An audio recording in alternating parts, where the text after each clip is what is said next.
Every club. Every day. The Global Sports Podcast Network. Hello and welcome back to the Daily Southampton, part of the Global Sports Podcast Network. My name is Greg Elliott, and today I am joined by my good friend Zach Ingo Finch. How you doing, bud? Yeah, not too bad. Bit of a late one, although not as late as you. We both stayed up to watch the Super Bowl. Greg came over to mine for at least the first half. As a Chiefs fan, it's somehow turned and become like being a Saints fan, where I got to watch.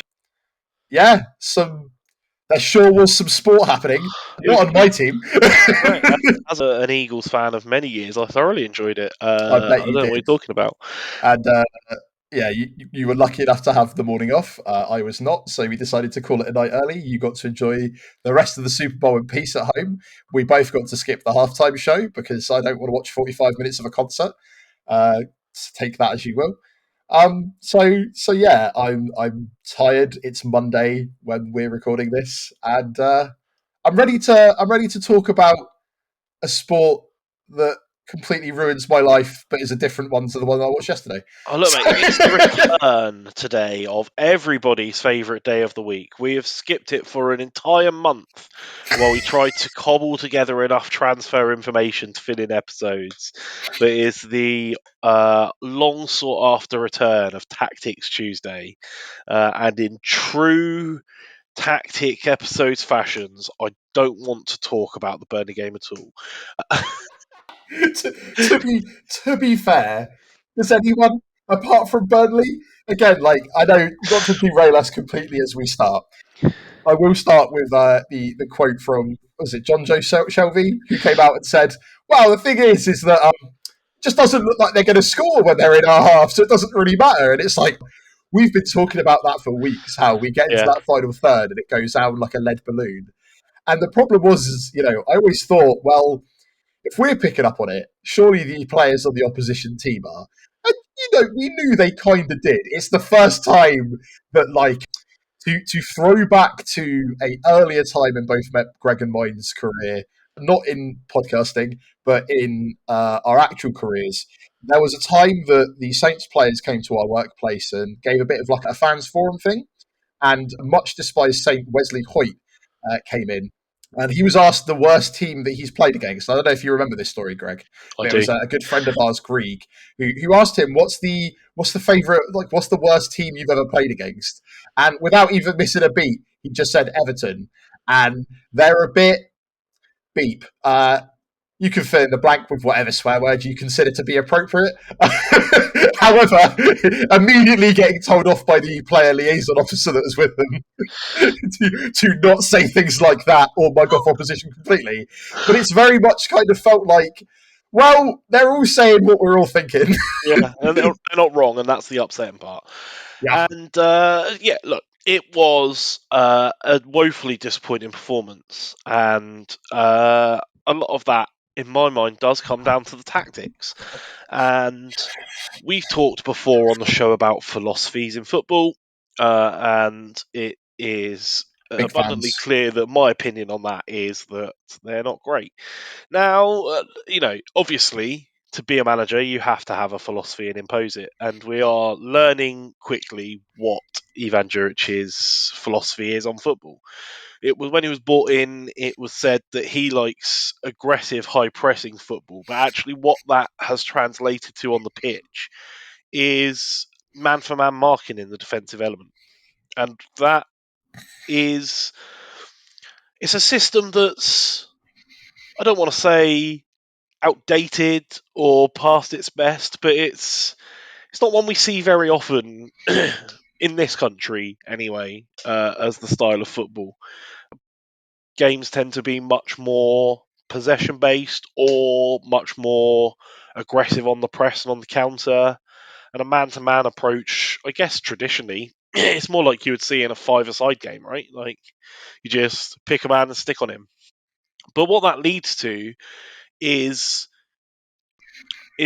no real shape as such that is identifiable. And that's why watching us feel so disjointed and out of place, right? Like, how many times in the last 3 and 4 games have you and I messaged each other and been like, I just can't figure out our shape? How are we And playing? the real answer is because there's not a shape, because they're not marking their own zones as such as centre back and full back.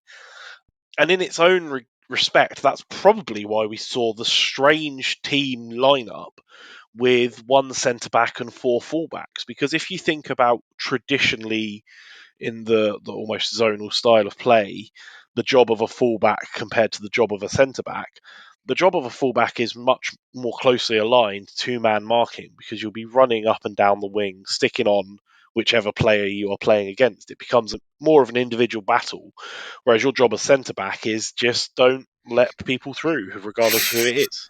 So, and it's interesting to see the pros and cons of it. But really, what it leads to is a very disjointed approach when we do get the ball, which is what I think causes a lot of our problems going forward. Because if you're basing your entire game on being where your opposition player is, that you are the person marking, how can anyone else in the team know where you are going to be to pass the ball once you're on the ball? There's always going to be that almost lag in transition. And that has been our downfall on quite a few occasions. It's why we lack so much creativity going forward. I'd agree to that. Like we struggle, without a target. I think you and Oscar have constantly pointed it out. That's one of the reasons that having tall Paul on the field has been important to the way that we play at the moment, right? Because we have something to kick the ball at. Whereas if not, it's kind of hard. Like it's almost like you'd have to know the entirety of the opposition shape to actually know where to pass the ball. And let's just face it, like that's just not happening with the way Yeah, that our team or is. even like the ability to scan and immediately identify quickly, which is fine. And there is a skill in football that is sought after, and that you want to be able to see the game and find that pass. But also, it's so far removed from what our players have been asked to do up until this point.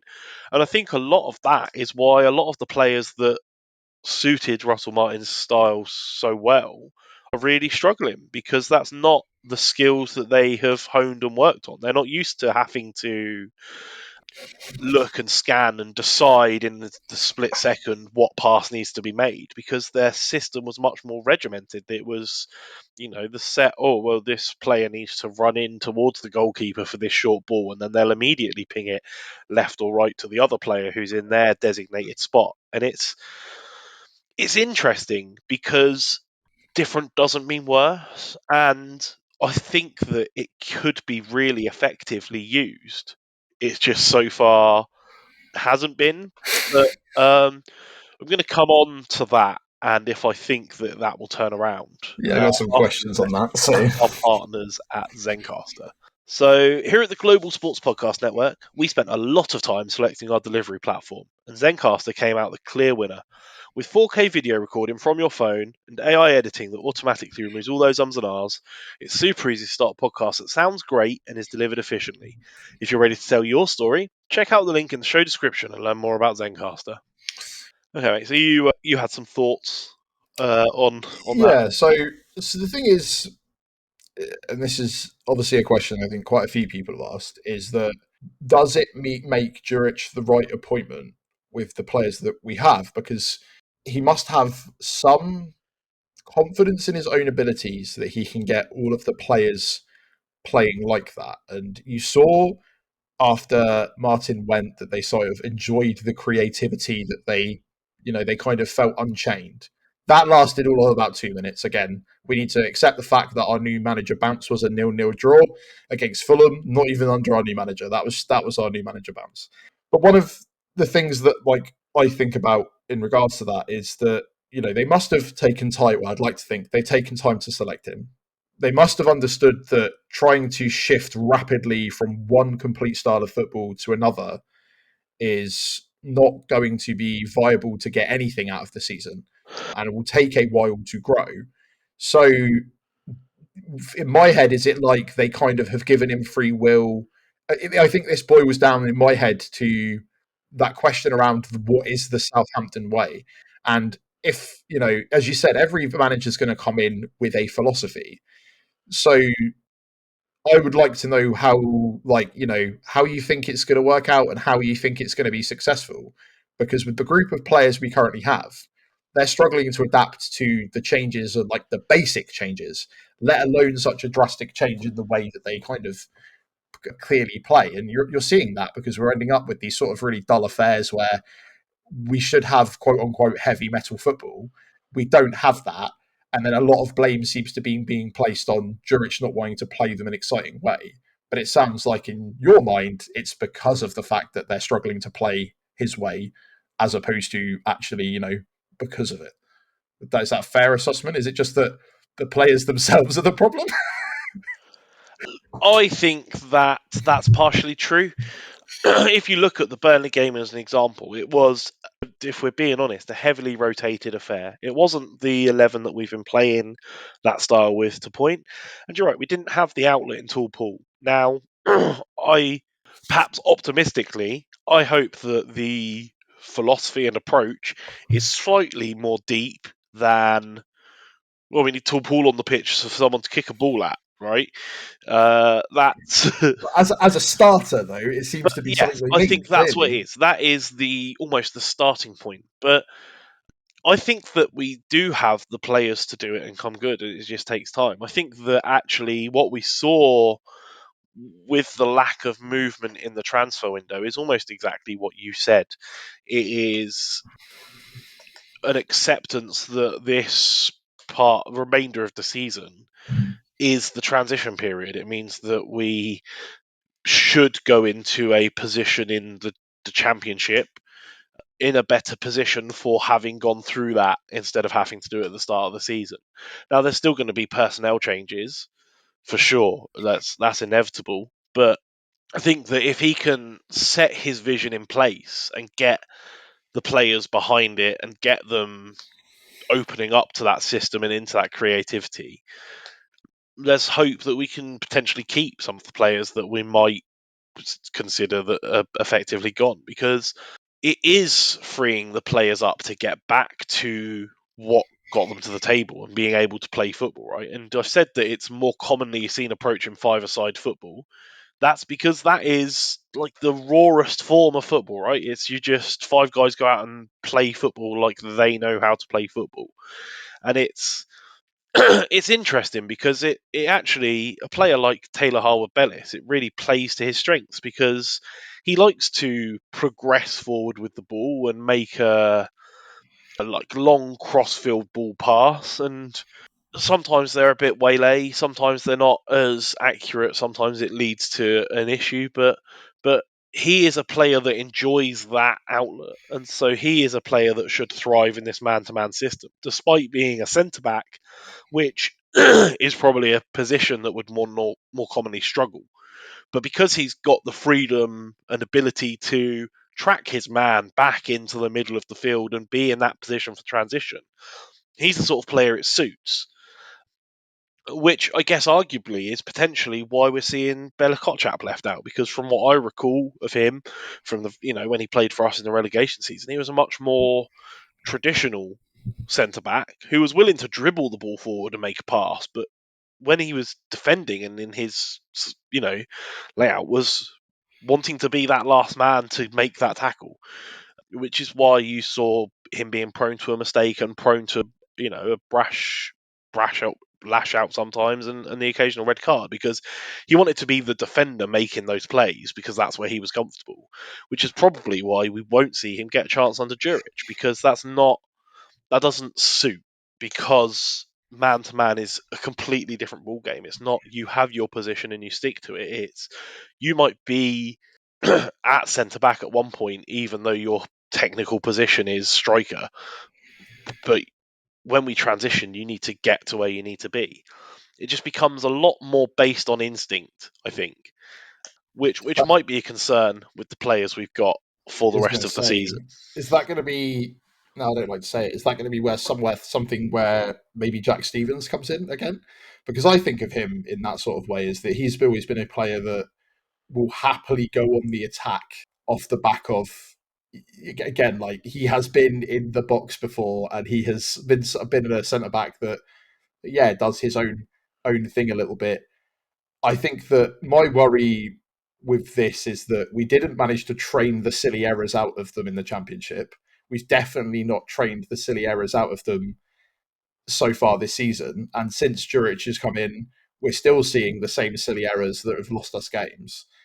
And that's the problem, is that you're going man for man, and we often lose the ball and can't deal with a counter.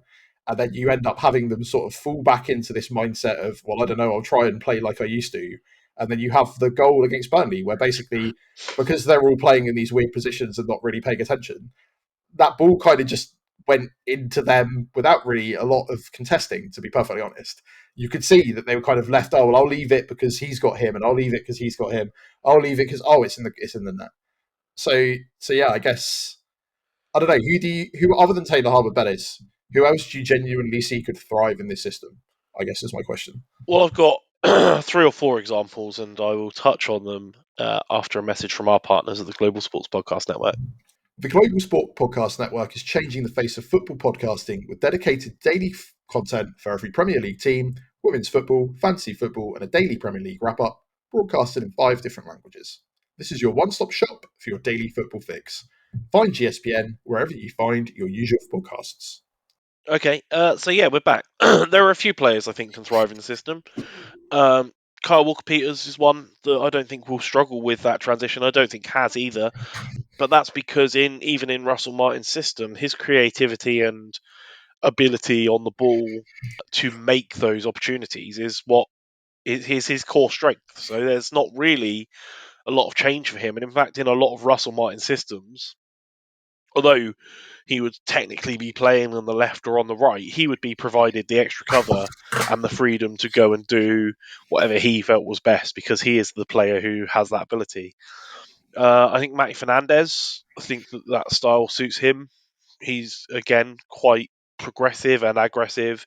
I mean, theoretically, central midfielders, it should suit to a T anyway, because that's effectively what their game is, to take on whoever their man is and be solid going back and going forwards. But maybe even a Rebo. That's probably why we've seen him thrive. It seems, before, he's such a versatile player that's able to do so much of these things. We said before how sort of hot and cold of a player he was, but again, maybe that is purely down to where in the system he was put before. Whereas this is a system that is designed for you to fall back onto your natural strengths, which is, in theory, should bring out the best in a versatile player like that. Dibbling is an interesting one. I don't know if it is natural for him to pick up as much defensive responsibility as man for man implies. So it'd be interesting to see if he grows into it and manages to be as strong under Juric as he was in Russell Martin's system. I don't know the answer to that. That's one that we'll have to keep an eye on and see. But it's Sulemana, when we've seen him on the pitch, even for Russell Martin, I think what we commented on was his willingness and want to drive back and win the ball deep and then get the ball forward. And that is why I think we're seeing him thrive under this system, because something has lit a fire under him and he has that desire to play.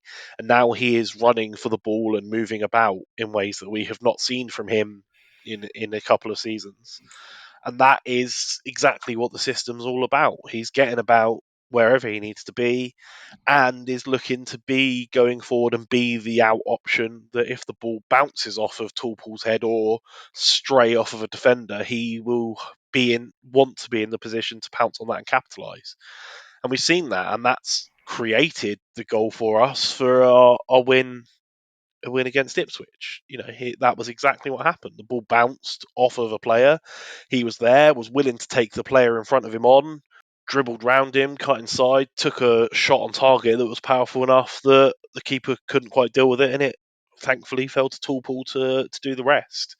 That entirely comes from that exact creativity and openness that is what the system that Juric is trying to set up is set up to encourage. And yeah, Wellington seems to suit that fine. He seems to be willing to put the legwork. There are definitely going to be players in our team that struggle as well, though. Yeah, I was going to say, like, what do you think is the main cause of the struggles currently? Then is it literally just adaptation? Yeah, I think it's just transition. I would have liked to have seen a full strength, same 11 start against Burnley or started against Ipswich to keep that momentum going. And I think that that's almost what we were told was going to happen in the press conferences, but that is, in my opinion, not what happened at all. There was far too many changes for one reason or another, and think that the consistency is the key to forcing its way through this sort of transitionary period. And I don't know if it will permanently work as a solution, but it is definitely more tactically adjustable than our previous system.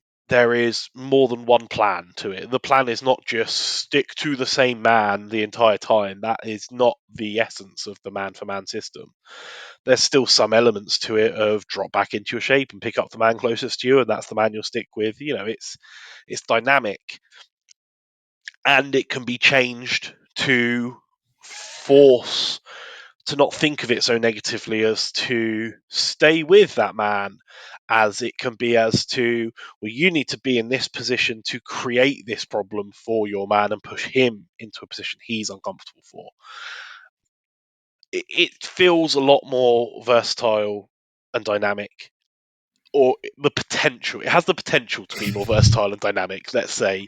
I don't think we're there yet, but I definitely think it's better than what we had. But it is going to be tough to get there because some of Yeah, our players just aren't very good. it's how sustainable is it? Isn't that's the cruel question? And that's, Yeah, I think, the problem you've already started to see with some players struggling to adapt to it. But then they're the same players that thrived in one system and one system only. And it's interesting to me that a lot of the ones wanting to jump ship are not exactly going to the same sort of clubs, in my opinion, that are playing exactly the same way. So they're going to have to adapt to a system either way. So if the problem is that you miss the old Russell Martin style of football, unless you're heading back to sort of a club managed by Russell Martin, you're going to have to adapt either way. So there's a lot of things that I think are strange about it, but it's been an important lesson for me. I've enjoyed it, mate. It's given me some things to think about, and I guess it puts into perspective a little bit more than sort of the reactions that we give that a lot of the time do come from emotions. The same with fans, right? Like the rest of I say fans, we are fans, but like when you see people get really angry, like, well, this isn't any different to Russell Ball, and it's like not understanding the finer, intricate details. Ultimately, though, obviously, those are the things that people are going to care about, like the results, right? But it's interesting to see, like, in my hope that we will improve, there is actually more hope under the surface than it actually seems when we lose 1-0 at home to Burnley.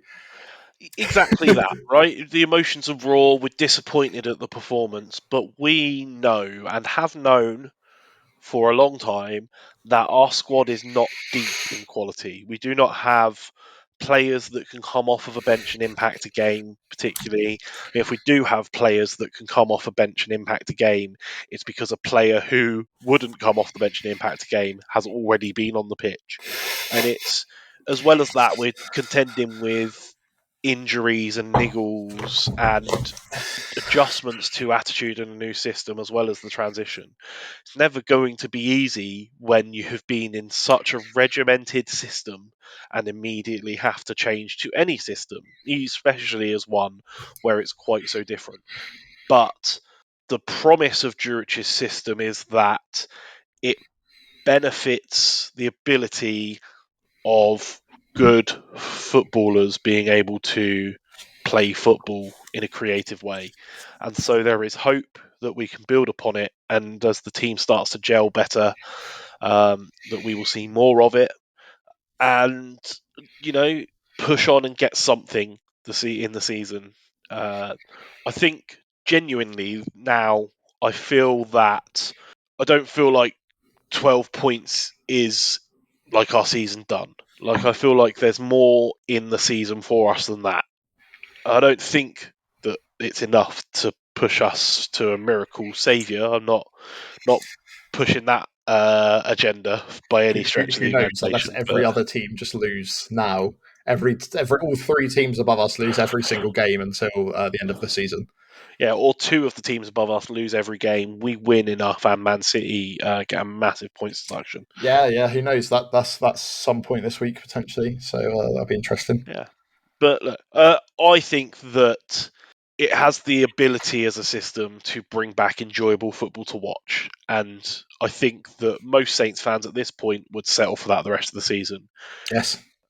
But that comes, I guess, with the stark warning of there are probably still more games as bad as that Burnley game on the way until we get there. So it depends how patient we manage to be. We're all fickle, mate. We're all fickle, as we already pointed out. We year to year, you wouldn't think that this time last year we were. Well, I don't know. Yeah, we were probably buzzing around this time, right? This is when we were we were still on that sort of on a roll before we came crashing back down to earth and ending up finishing fourth. So